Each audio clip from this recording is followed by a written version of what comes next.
Hello साथियों, नमस्कार। मैं रोहित त्रिपाठी एक बार फिर से स्वागत करता हूं अपने YouTube channel exam city India पर। आज का वीडियो रिलेटेड है जो कि जैन धर्म से संबंधित है। आज के इस वीडियो में हम चर्चा करने वाले हैं कि जैन धर्म की पृष्ठभूमि क्या रही है, कैसे उदय हुआ जैन धर्म का, और महावीर स्वामी के बारे में जानेंगे। इनके उपदेश क्या रहे, शिक्षाएं क्या रहीं, इन सभी बातों पर आज विस्तृत चर्चा करेंगे। और जैन धर्म से किस प्रकार से क्वेश्चन आपके प्रतियोगी परीक्षा में पूछे जाते हैं, तो ऐसे महत्वपूर्ण क्वेश्चन बनाने का प्रयास करेंगे। पिछले वीडियो में आपने पढ़ा था कि बौद्ध धर्म के बारे में, किस प्रकार बौद्ध धर्म का उदय हुआ और बौद्ध धर्म की शिक्षाएं, उपदेश, इन सभी बातों पर पिछले वीडियो में हमने चर्चा की थी। तो आइए चलते हैं जैन धर्म के बारे में, जानते हैं जैन धर्म क्या है। देखिए, बात उस समय की है जब उत्तर वैदिक काल का दौर चल रहा था और उस समय कुछ धर्म जो हैं उभर कर सामने आए, जो कि आस्तिक भी हुए और नास्तिक भी हुए। जिनमें से जो आपका जैन धर्म है वह एक नास्तिक धर्म था और बौद्ध धर्म ही एक नास्तिक धर्म है। नास्तिक का मतलब होता है जो कि ईश्वर पर विश्वास नहीं करते हैं। ठीक है, तो इस प्रकार जैन धर्म की उत्पत्ति हुई है। जैन धर्म की अगर बात करें तो जैन धर्म में कुल 24 तीर्थंकर हुए हैं। कितने? 24 तीर्थंकर। दोस्तों, अगर आप चैनल पर नए हों तो वीडियो को शेयर करें और लाइक करें एवं सब्सक्राइब करें हमारे चैनल एग्ज़ाम सिटी इंडिया को।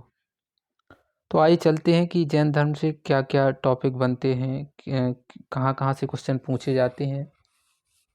एक एक पॉइंट को बहुत ही अच्छे से कवर करेंगे, तो आप वीडियो को बिल्कुल अंत तक देखिएगा। किस प्रकार आपकी प्रतियोगी परीक्षा में क्वेश्चन कहाँ से पूछे जा सकते हैं। पहला है यहाँ पर कि जैन धर्म में कुल मिलाकर तीर्थंकरों की जो संख्या है वो 24 है। कितनी है? 24। जिसमें से जैन धर्म के पहले तीर्थंकर थे तो और उनका नाम क्या था? ऋषभदेव, या इन्हें आदिनाथ भी कहते हैं। ये गत वर्ष की परीक्षा में पूछा भी गया है कि जैन धर्म के जो पहले तीर्थंकर कौन हुए, तो इनका नाम क्या है? ऋषभदेव। और इन्हें जैन धर्म का संस्थापक भी कहा जाता है। ठीक है, जैन धर्म का संस्थापक माना जाता है ऋषभदेव को, क्योंकि यह पहले तीर्थंकर थे। और वास्तव में जैन धर्म की अगर बात करें संस्थापक की, तो वास्तविक संस्थापक माना जाता है महावीर स्वामी को, क्योंकि महावीर स्वामी के आने के बाद ही जैन धर्म का ज़्यादा से ज़्यादा प्रचार प्रसार हुआ। ठीक है, इसलिए इन्हें वास्तविक संस्थापक माना जाता है और जैन धर्म का संस्थापक माना जाता है ऋषभदेव या आदिनाथ। इनके संबंध में प्रारंभिक जानकारी जो है वो, इसका स्रोत क्या है? ऋग्वेद। ठीक है, फिर जैन धर्म में 22वें तीर्थंकर हुए, इनका नाम था अरिष्टनेमी। और इसी क्रम में 23वें तीर्थंकर हुए, तो इनका नाम था पार्श्वनाथ। ठीक है, पहले तीर्थंकर हुए ऋषभदेव, 22वें हुए अरिष्टनेमी और 23वें हुए पार्श्वनाथ। देखिए, अगर हम बात करें कि 24 तीर्थंकरों में से केवल इन्हीं को क्यों पढ़ा जाता है, तो 24 में से और जो तीर्थंकर हुए उनके विषय में कुछ ज़्यादा जानकारी नहीं मिलती है, केवल इन्हीं के बारे में जानकारी मिलती है, तो इन्हीं को हम पढ़ते हैं। पार्श्वनाथ की अगर बात करें तो इनके पिता जो थे काशी के राजा, और इनका नाम क्या था, अश्वसेन। ठीक है, इनका नाम क्या था, अश्वसेन, जो कि काशी के राजा थे। और इन्होंने 30 वर्ष की उम्र में ज्ञान प्राप्ति के लिए गृह त्याग कर दिया। अगर बौद्ध धर्म में देखें तो महात्मा बुद्ध ने जो गृह त्याग किया था वो किया था कितने वर्ष की आयु में, तो 29 वर्ष की। और यहाँ पर पार्श्वनाथ ने जैन धर्म में जो रिलेटेड हैं, इन्होंने 30 वर्ष की आयु में गृह त्याग कर दिया और संवेद नामक पर्वत पर ज्ञान की प्राप्ति हुई। ठीक है, ये किन्हीं किन्हीं परीक्षा में पूछ लिया जाता है कि जो पार्श्वनाथ थे उन्हें ज्ञान की प्राप्ति कहाँ हुई, तो संवेद नामक पर्वत पर। फिर इन्होंने अपने जीवन की 4 शिक्षाएं दी। आइए देखते हैं कौन कौन सी हैं ये 4 शिक्षाएं। तो पहला है सत्य, अहिंसा, अस्तेय, अपरिग्रह। सत्य से मतलब है यानी सदा सत्य बोलना। अहिंसा से मतलब है कि हिंसा ना करना या दूसरों को दुख ना पहुंचाना, ये सभी। अस्तेय का मतलब होता है चोरी न करना, और अपरिग्रह का मतलब होता है कि धन संचय न करना। ये इन्होंने 4 जीवन की शिक्षाएं दी या महाव्रत दिए। इसके बाद जब महावीर हुए तो इन्होंने एक 5वां महाव्रत दिया, ठीक है, जिसे ब्रह्मचर्य कहा गया।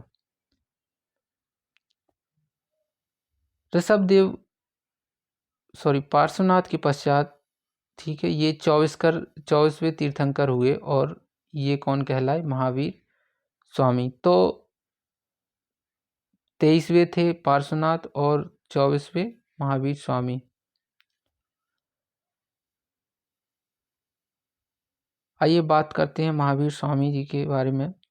तो इनका जन्म 540 ईसा पूर्व। कब हुआ था इनका जन्म, तो इनका जन्म हुआ था 540 ईसा पूर्व, और कुंडग्राम वैशाली में हुआ था।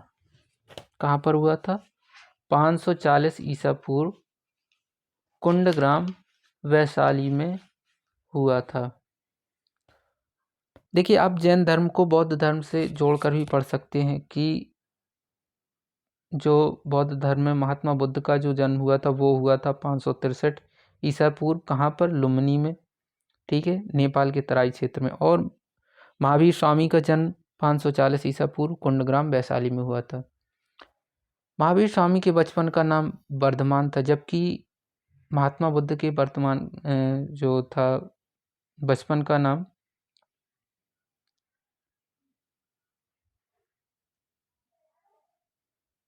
ठीक है।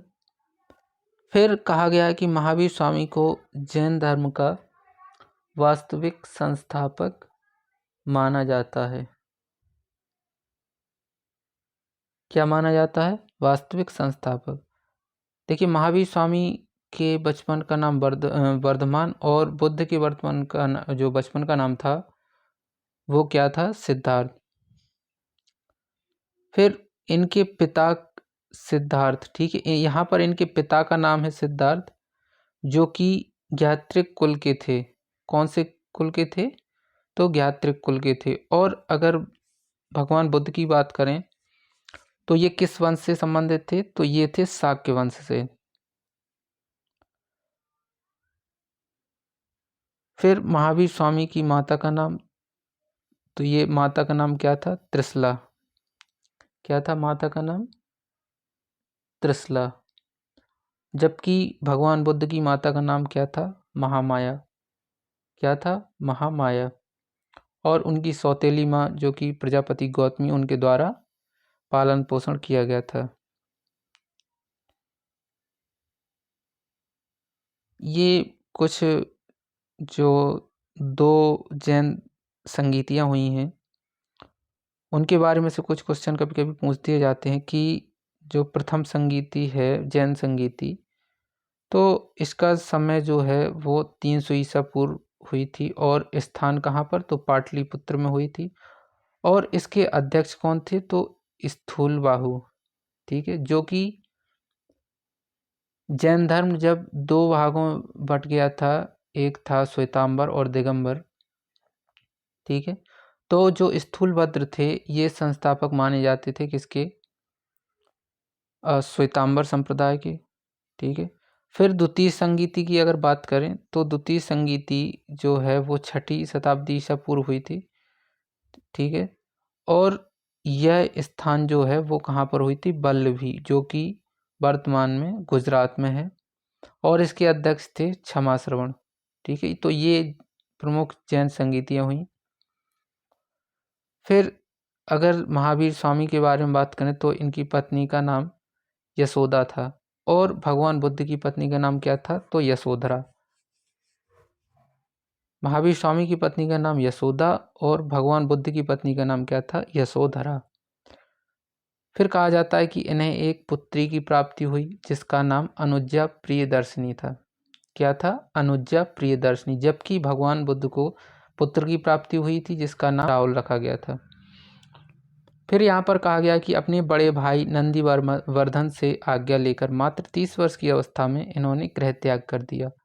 यानी गृह त्याग जो किया था वो इन्होंने अपने बड़े भाई नंदीवर्धन से आज्ञा लेकर किया था। और किस लिए, तो ज्ञान की प्राप्ति के लिए इन्होंने गृह त्याग किया था। और भगवान बुद्ध ने 29 वर्ष की अवस्था में किया था, लेकिन इन्होंने 30 वर्ष की अवस्था में।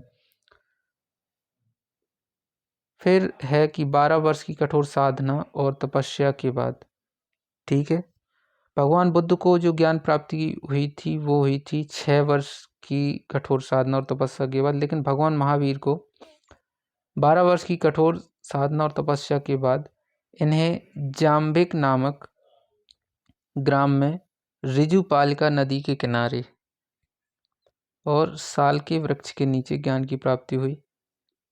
जबकि भगवान बुद्ध को निरंजना नदी के किनारे और पीपल के वृक्ष के नीचे ज्ञान की प्राप्ति हुई थी। और कहाँ पर, बोध गया बिहार में।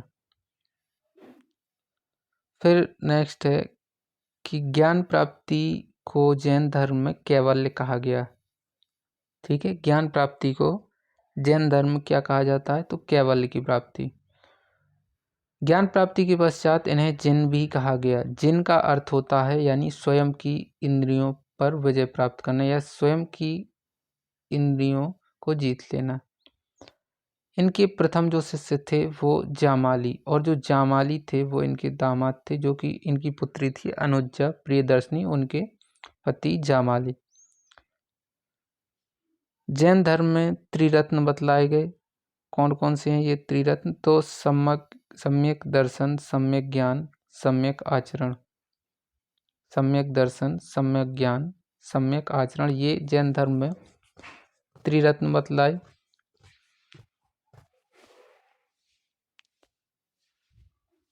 देखिए, जैन धर्म जो मानता था तो यह आत्मा, मोक्ष और पुनर्जन्म एवं वर्ण व्यवस्था में विश्वास करते थे, ठीक है। अगर विश्वास नहीं करते थे तो वह थे क्या, ईश्वर पर। मतलब ये केवल ईश्वर पर विश्वास नहीं करते थे, क्योंकि इसलिए यह नास्तिक जो धर्म या संप्रदाय कहलाया। केवल यह आत्मा, मोक्ष, पुनर्जन्म और वर्ण व्यवस्था पर विश्वास करते थे। फिर इनकी जो मृत्यु हुई वो पावापुरी में 468 ईसा पूर्व हुई, ठीक है। कहाँ पर हुई, पावापुरी में 468 ईसा पूर्व। जबकि भगवान बुद्ध की जो मृत्यु है वो 483 ईसा पूर्व कहाँ पर हुई थी, कुशीनगर में। तो ये आपको जैन धर्म और बौद्ध धर्म से रिलेटेड आप क्वेश्चन कर सकते हैं, जिससे आपका एक साइड जैन धर्म भी तैयार हो जाएगा और दूसरी तरफ बौद्ध धर्म से संबंधित प्रश्न। फिर है जैन धर्म में महावीर के शुरुआत में जो थे वो 11 अनुयायी हुए। कितने, 11 अनुयायी हुए, जिन्हें क्या कहा गया, तो जिन्हें गंधर कहा गया। जैन धर्म में जो इनके 11 अनुयायी हुए शुरुआत में, उन्हें क्या बोला गया, तो गंधर। फिर महावीर स्वामी की मृत्यु के पश्चात इन्हीं गंधरों के द्वारा, जो इनके अनुयायी थे, इन्हीं के द्वारा धर्म का प्रचार और प्रसार किया गया। और जो संघ स्थापित किए गए थे या विहार, ठीक है, उनको आगे प्रचार प्रसार या बढ़ाया गया, ठीक है। अब बात करते हैं कि जो चंद्रगुप्त मौर्य के शासनकाल में जैन धर्म 2 वर्गों में विभाजित हो गया। कितने वर्गों में? तो 2 वर्गों में। और किसके शासनकाल में? जैन धर्म के शासनकाल में। चंद्रगुप्त मौर्य के शासनकाल में जैन धर्म 2 वर्गों में बट गया। क्वेश्चन ऐसे आ सकता है कि किसके शासनकाल में जैन धर्म 2 वर्गों में बट गया? तो चंद्रगुप्त मौर्य के शासनकाल में। एक कहलाया श्वेतांबर और दूसरा क्या कहलाया? दिगंबर। ठीक है। श्वेतांबर संप्रदाय के जो संस्थापक थे वो कौन थे? तो स्थूलभद्र। और दिगंबर संप्रदाय के जो संस्थापक हुए वो कौन थे? भद्रबाहु।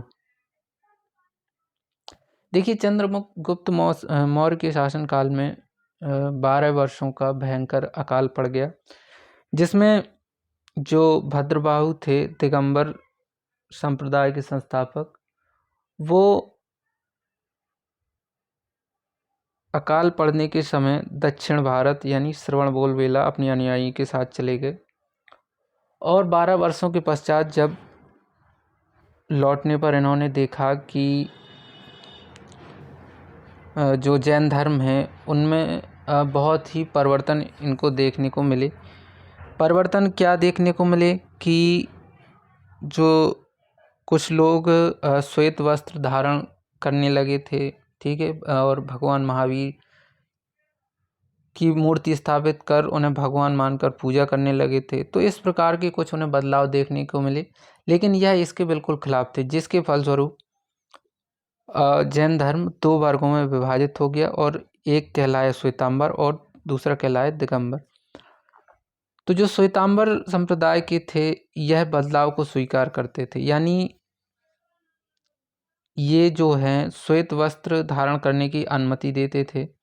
लेकिन जो दिगंबर संप्रदाय के अनुयायी थे इन्होंने बदलाव को स्वीकार नहीं किया, क्योंकि इनका मानना था कि महावीर स्वामी को जो ज्ञान की प्राप्ति हुई वो गृह त्याग के पश्चात ये वन में भटकते रहे और यहाँ तक कि यह नग्न अवस्था में भी रहे।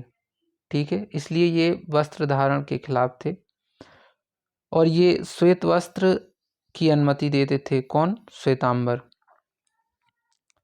जबकि यह इसके खिलाफ थे दिगंबर संप्रदाय के।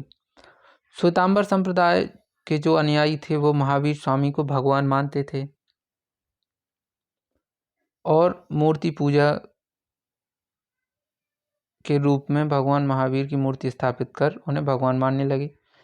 लेकिन जो दिगंबर संप्रदाय के थे वह इसके खिलाफ थे। वह मानते थे कि महावीर स्वामी जो हैं वो हम लोग की तरह सामान्य मनुष्य थे। ठीक है, ऐसा कुछ नहीं है। तो ये श्वेतांबर और दिगंबर संप्रदाय के बारे में कुछ अलग अलग अंतर थे, संस्थापक कौन कौन हुए। तो इस प्रकार से क्वेश्चन बन सकते हैं, तो आप अच्छे से तैयार कीजिएगा। और इनसे क्वेश्चन बने हैं जो कि आपकी विभिन्न प्रतियोगी अलग अलग परीक्षा में, चाहे आपका रेलवे हो या एसएससी हो, सीजीएल, सीएचएसएल या पुलिस, ठीक है, एसआई, इन सभी एग्ज़ाम में आपको कहीं ना कहीं से एक क्वेश्चन देखने को मिल जाता है। फिर आइए बात करते हैं कि जैन धर्म के जो कुछ प्रतीक चिन्ह थे वो क्या थे। तो जो ऋषभ देव थे, ठीक है, इनका जो प्रतीक चिन्ह है तो इन्हें दर्शाया गया बैल या वृषभ या सांड से। ठीक है। अजीतनाथ का जो प्रतीक चिन्ह है वो क्या है? हाथी। और पार्श्वनाथ, तो इनका जो चिन्ह है प्रतीक चिन्ह वो है सर्प। और महावीर स्वामी, तो इनका जो प्रतीक चिन्ह है वो है सिंह। देखिए, ऋषभ देव ये थे पहले तीर्थंकर, अजीतनाथ ये थे 22 नेमी या अजीतनाम, ठीक है, और जो पार्श्वनाथ थे ये थे 23वें, और अंतिम या 24वें कहें तो महावीर स्वामी।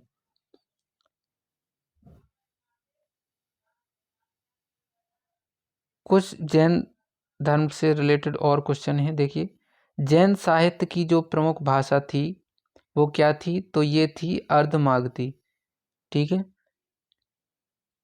जितने भी जैन साहित्यों की जो रचना हुई वो अर्धमागधी भाषा में हुई। जैन साहित्य को किस नाम से जाना जाता है? जो जैन साहित्यों का जो संकलन है, ठीक है, उसको किस नाम से जाना जाता है? तो आगम से। क्या कहते हैं? आगम। जो जैन साहित्यों का संकलन है उसे कहते हैं आगम। फिर यहाँ पे कह रहा है कि किस रचना में महावीर एवं अन्य तीर्थंकरों के बारे में वर्णन मिलता है? तो ये था भगवती सूत्र, एक रचना है, ठीक है, जिसमें महावीर स्वामी एवं अन्य तीर्थंकरों के बारे में वर्णन मिलता है। फिर क्वेश्चन है कि कल्प सूत्र, ये तो बहुत ही फेमस क्वेश्चन है और बहुत सी परीक्षाओं में देखने को मिला है, पूछा भी गया है कि भद्रबाहु किसकी रचना है? तो भद्रबाहु की रचना जो है वो कल्प सूत्र है, ठीक है। यह कल्प सूत्र किसकी रचना है? तो भद्रबाहु की। और कल्प सूत्र की अगर बात करें तो कल्प सूत्र से जो है जैन धर्म का प्रारंभिक इतिहास की जानकारी मिलती है। किससे? कल्प सूत्र से। दोस्तों कमेंट में ज़रूर बताइएगा आज की क्लास कैसी लगी। अगर वीडियो पसंद आई हो तो वीडियो को शेयर करें, लाइक करें और अपने ज़रूरतमंद साथियों तक अवश्य पहुंचाएं, ताकि जो कि परीक्षाओं की तैयारी कर रहे हैं वो लोग, ठीक है, तो कुछ हेल्प हो सके। और ये हमारे कुछ सोशल हैंडल्स हैं, आपको फेसबुक पर जो है वो चैनल देखने को मिल जाएगा, इंस्टा पर, और इस वीडियो को डिस्क्रिप्शन में टेलीग्राम की लिंक आपको दे दी जाएगी, जहाँ पर आप PDF भी प्रोवाइड हो जाएगी आपको। और यूट्यूब पर तो आप देख ही रहे हैं, तो सब्सक्राइब कीजिए हमारे चैनल एग्जाम सिटी इंडिया को। धन्यवाद। जय हिंद, जय भारत।